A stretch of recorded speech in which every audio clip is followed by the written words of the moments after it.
Watch 1 minute of Marquette volleyball this season, and probably the first player you're going to notice is Taylor Lewis. Her kills are ferocious and delivered with power that makes it nearly impossible to defend. She's the fastest player in Marquette history to reach 1,000 kills, and her 4.4 kills per set are the most in the Big East and top 20 in the nation.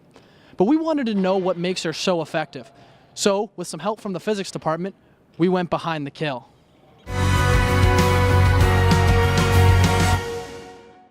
First, we asked Marquette head volleyball coach Ryan Tice what makes Lewis so effective. Taylor has, when you talk about location, one of the factors that allows location is your height above the net, because it's the angle of which you can hit. So if I'm only 6 inches above the net, I can't hit a ball over the net 10 inches away. It doesn't work that way. But if I'm a foot over the net, I can create angles that it's hard to defend. So what makes Taylor special is her ability to attack high above the net with velocity and the ranges she can create. Lewis posts a 10-foot 5-inch vertical reach, which is how she's able to have the success above the net that Tice was talking about. But we wanted to know what allows Lewis to have such a good vertical. So we had Lewis place each one of her feet onto 2 different force plates. The force plates collected her force output using pressure sensors. After collecting this data, we discovered each one of her feet uses about 1,000 newtons of force. So when she jumps, Lewis is using 2,000 newtons, or 25 pounds of force. That is comparable to the amount of force you would feel when you're trying to hold up 3 gallons of milk steadily. The results from Lewis's jump test also provided a clean trajectory because her jumping motion is so smooth. When the force plates were used in a physics lab with Marquette students, the only comparable trajectory was that of a student who was also trained as a ballerina.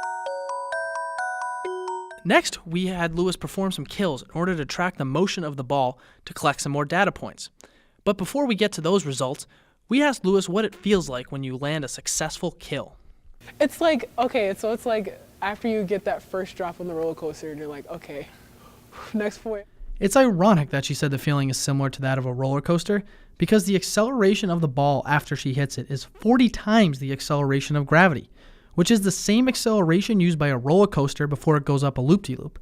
It's also the same acceleration that a space shuttle needs to launch into orbit. Houston, we've had a problem. These tests also showed the ball leaving Lewis's hand at 56 miles per hour, which leaves a defender with no block 1/3 of a second to respond. That's hard to imagine, but for senior libero Lauren Haug, that is what she deals with every day in practice. You pretty much have to be in the exact right spot at the right time, so sometimes you might get lucky with a read, but it's pretty hard. Next year, Lewis will be a redshirt junior, which means liberos across the country will have 2 more years of trying to find the right spot at the right time. This past season, Lewis recorded 537 kills, which puts her on pace to become Marquette's all-time leading kill leader. The action is what you see, the stats are what you read, but the science is why it happens. Reporting from the Al McGuire Center for Behind the Kill, I'm John Hand, Marquette Wire Sports.